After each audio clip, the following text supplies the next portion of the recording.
Halo Sobat Movie, gimana? Udah mandi belum hari ini? Film Jengling berdasarkan kisah nyata ini berkisah tentang seorang ibu yang tiba-tiba kehilangan seorang anak.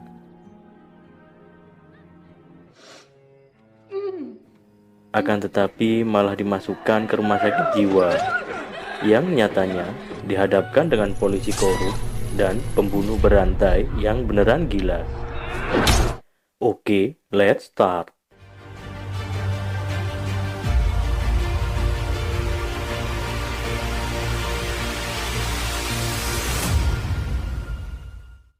Diawali pagi hari di Los Angeles pada tahun 1928, seorang single parent bernama Catherine yang harus bangun pagi untuk bekerja, lalu diteruskan dengan membangunkan anaknya yang berumur 9 tahun bernama Walter. Seperti biasa, Catherine mengukur tinggi badan Walter sebagai rutinitas sebelum mengantarkannya untuk pergi ke sekolah. Catherine sendiri bekerja sebagai seorang supervisor di perusahaan telekomunikasi bernama The Pacific. Karena hari Sabtu libur, maka Catherine berjanji pada Walter bahwa besok akan mengajaknya menonton film Charlie Chaplin terbaru. Namun paginya Catherine mendapat telepon dari kantor bahwa salah satu karyawannya absen. Maka dengan terpaksa, Catherine harus masuk kerja, lalu mengganti acara menontonnya pada hari Minggu, dan berpesan pada Walter agar tetap berada di sekitar rumah.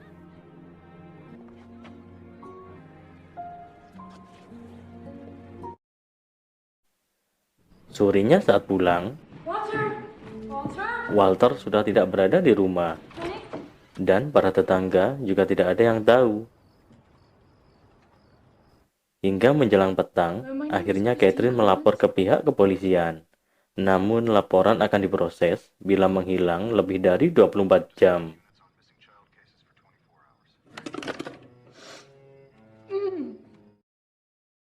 Hingga esok paginya, Catherine didatangi beberapa polisi untuk dimintai keterangan. 2 minggu sudah Walter masih belum ditemukan, hingga pihak gereja yang dipimpin Pastor Gustav, yang juga seorang pejuang kemanusiaan, mengumumkan pada jemaahnya untuk ikut mendoakan agar Walter bisa segera diketemukan. Karena Gustav ragu akan kinerja pihak kepolisian Los Angeles yang tidak kompeten, kasar, penuh intimidasi, dan korupsi.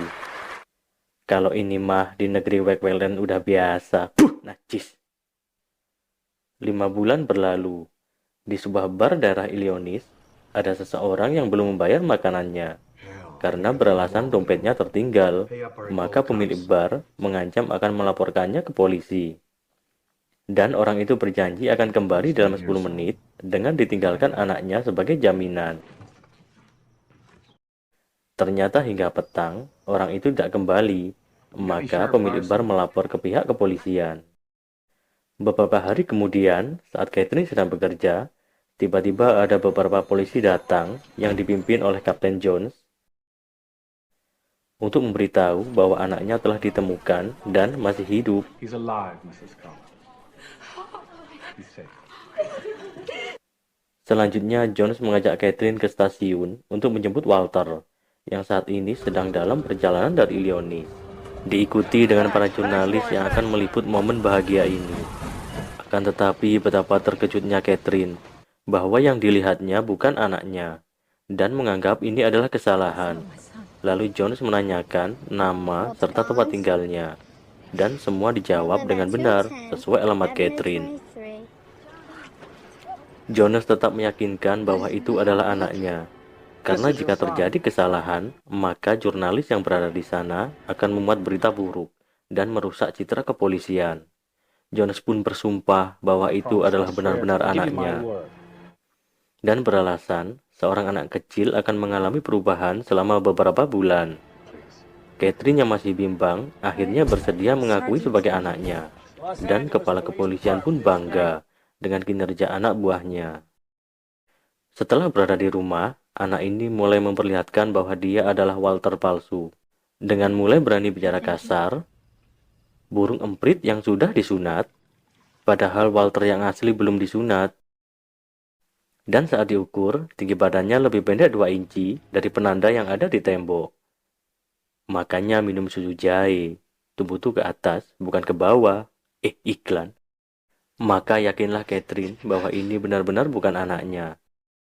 Kemudian menelpon Jonas dengan nada sedikit marah dan mengungkapkan kekesalan kepada pihak kepolisian karena telah melakukan kesalahan yang fatal, yang seharusnya tidak membuang-buang waktu dengan melakukan drama anak palsu dan segera menemukan anaknya. Tapi dengan entengnya Jonas menjawab bahwa kasusnya telah selesai dan ditutup. Besoknya Catherine bertemu dengan Pastor Gustav dan menceritakan hal yang dialaminya. Namun Gustav tidak terkejut, karena 2 tahun sejak James menjabat kepala kepolisian, Los Angeles menjadi tidak aman, karena dipenuhi dengan intimidasi dan polisi korup. Christine pun bersikeras akan tetap melawan, dan Gustav bersedia membantunya, lalu memberikan arahan untuk mencari bukti. Pertama, ke seorang dokter gigi di mana Walter pernah diperiksa, dan dijelaskan bahwa di arsipnya yang lama, struktur gigi Walter asli dan Walter yang palsu jauh berbeda. Kedua, ke guru sekolah Walter, dan tentu saja guru itu langsung bersumpah akan memakan penggaris kayu, karena itu memang bukan Walter muridnya. Ratu rayap nih guru. Dan kedua orang tadi membuat surat resmi serta bersedia bersaksi di pengadilan. Setelah mengumpulkan bukti, Catherine dan Gustav mengadakan jumpa pers di hadapan para jurnalis. Catherine menekankan bahwa kepolisian telah membuat drama dengan melakukan kesalahan, juga memaksa dirinya untuk mengakui seorang anak dari Illinois sebagai anaknya yang hilang. Tak berselang lama, Catherine yang berada di rumah dijemput paksa oleh beberapa polisi. Jonas pun tak terima, sebab Catherine telah mencemarkan nama baik kepolisian dalam jumpa persnya. Karena menurutnya, pihak kepolisian membuang waktu dan tenaga untuk mencari Walter. Akan tetapi setelah ditemukan malah tidak diakui. Maka Christine dianggap tidak bertanggung jawab dan pembohong yang suka berhayal. Jadi Catherine dinyatakan gila dan dikirim ke rumah sakit jiwa. Di RSJ itu Christine adalah pasien dengan kode 12. Setelah dimandikan, lalu mengecek,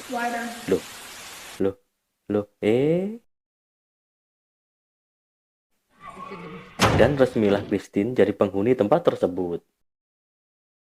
Di hari dan kantor yang sama, seorang detektif bernama Lester, yang juga anak buah Kapten Jonas, mendapat laporan untuk menangkap seorang anak ilegal selundupan dari Kanada yang dipekerjakan di sebuah pertanian dan peternakan daerah Winfield. Setelah sampai, Lester mendapati tempat itu sangat sunyi. Tiba-tiba seorang bocah berusaha melarikan diri, dan dengan mudah Lester menangkap Clark, si bocah ilegal. Saat menunggu di kantor polisi, Clark melihat seorang anak memainkan sebuah penggaris dan mengingatkannya akan sebuah peristiwa pembantaian. Maka Clark sadar dan merasa bersalah, lalu menceritakan semua pada Lester bahwa sepupunya bernama Gordon Norcott adalah pembunuh berantai.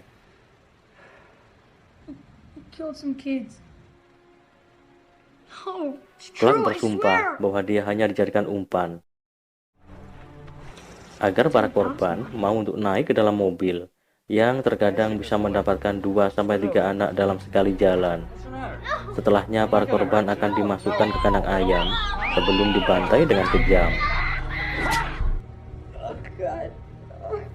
Kemudian Lester menyodorkan beberapa foto anak hilang. Siapa tahu Clark mengenalinya. Dan ternyata benar, Walter adalah salah satu korban yang pernah diculik. Segera Lester menghubungi Jonas tentang temuan 20 penculikan ini. Namun Jonas tak percaya karena Walter telah ditemukan dan menganggap Clark adalah seorang pembohong. Pastor Gustav yang beberapa hari tidak mendapat kabar dari Catherine, lalu pergi ke rumahnya dan mendapat info dari para tetangga bahwa Catherine telah dijemput oleh kepolisian. Maka Gustav dan para pendemo alias jemaatnya mendatangi kantor polisi untuk menanyakan keberadaan Catherine.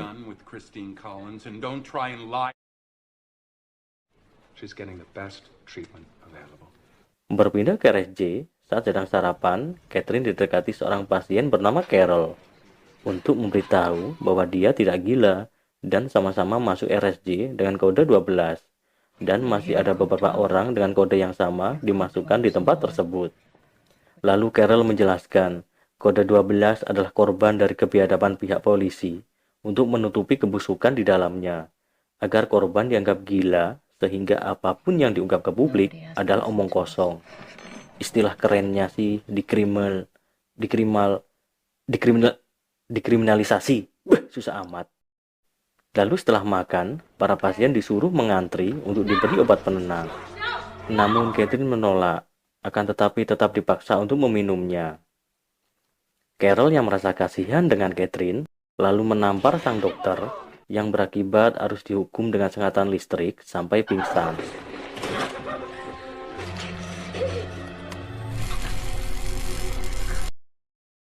Di kantor polisi, Lester merasa hukum harus ditegakkan, meskipun Jonas memerintahkannya untuk tidak menyelidiki kasus ini.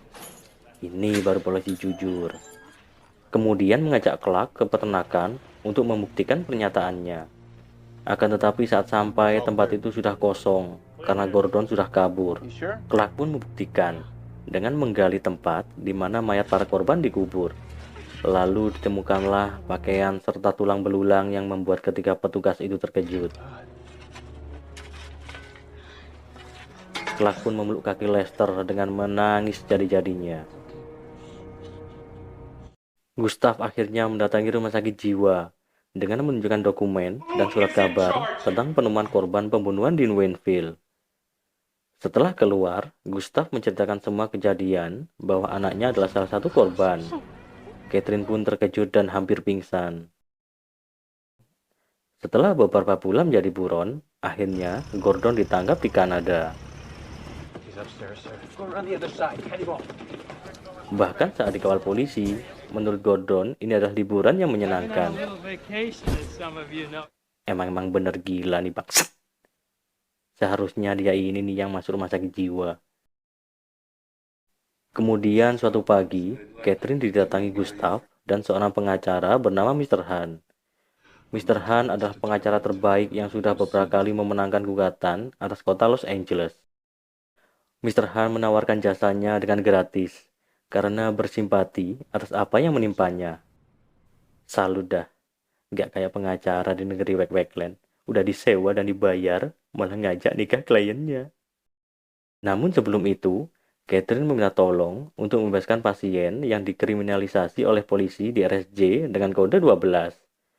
Dan Mr. Han pun mengabulkan permintaannya dengan membawa surat dokumen dari pengadilan yang menyatakan pasien dengan kode 12 harus bebas. Jika tidak, maka dokter dan seluruh pegawai akan dimasukkan ke dalam penjara. Dan bebaslah mereka, termasuk Carol.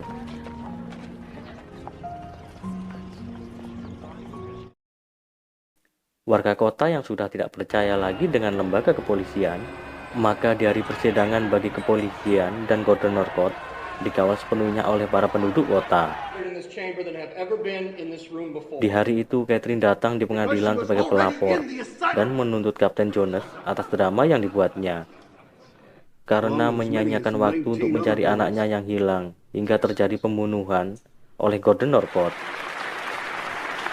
Jonas menyatakan bersalah sepenuhnya, dan pengadilan memenangkan gugatan Catherine Collins.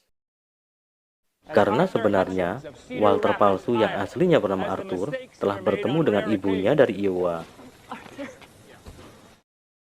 Sebelum pergi, si Arthur mengoceh bahwa dirinya dipaksa untuk menjadi Walter oleh polisi, dan semua ini adalah ide Jones. Take care now, Arthur. Safe travels.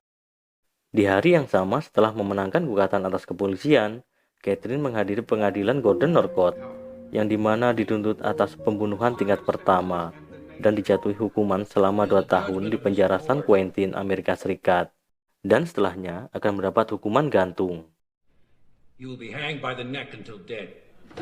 Sebelum dibawa, Gordon mendatangi Catherine dengan mengaku tidak membunuh Walter, yang membuat Catherine kembali tegar dan yakin anaknya masih ada di luar sana.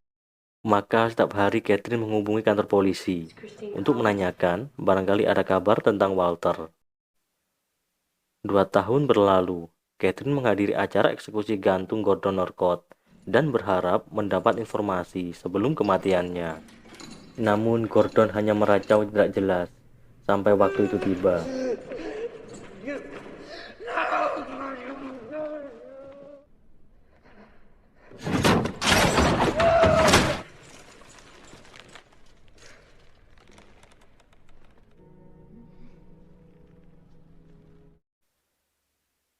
5 tahun kemudian, saat Catherine di kantornya, tiba-tiba ada telepon yang memberitahu bahwa salah satu korban dari foto yang dikenali kerak ternyata masih hidup. Anak itu bernama David dan sedang diinterogasi oleh detektif Lester. It's my boy, all right. It's David. David menceritakan saat itu dia ditangkap bersama 2 anak lainnya. Yang satu bernama Jeffrey dan satunya bernama Walter Collins. Di tengah malam, mereka bergerak kabur dengan merusak pagar kawat dan membuat rencana untuk kabur dengan cara berpencar. Saat lumayan jauh, Gordon terbangun dan langsung menembakinya. Oh, Mary Mother! Boys, I'm coming after you! I'm gonna find you! Damn it! Dan saat itulah David terakhir kali melihat Jeffrey dan Walter. Lalu David menumpang ke dalam sebuah kereta dan bertemu dengan Nyonya Lance. Ia mengaku sebagai yatim piatu, kemudian David diajak pulang dan diadopsi olehnya. David tidak berani menceritakan kejadian ini karena trauma, hingga kemudian mendengar berita di radio tentang kasus pembunuhan di peternakan. Namun masih takut untuk pulang. Hingga 7 tahun berselang, saat David kangen dengan ayahnya, lalu mengatakan pada Nyonya Lance bahwa orang tuanya masih ada. Maka tak terasa air mata mengalir di pipi Catherine. Akan tetapi hatinya makin kuat dan tumbuh sebuah harapan, yaitu harapan suatu saat Walter akan pulang ke rumahnya. Review akhir dari film ini adalah, setelah Catherine memenangkan gugatan atas kepolisian Los Angeles, Kapten Jones dipecat dari anggota kepolisian, sedangkan kepala polisi bernama James Davis pangkatnya diturunkan dan dimutasi ke negara bagian lain. Pastor Gustav mendedikasikan sisa hidupnya bagi kemanusiaan dan tetap menggunakan radio untuk menyiarkan tentang kejahatan dan korupsi. Dan Christine Collins tidak pernah berhenti untuk mencari anaknya.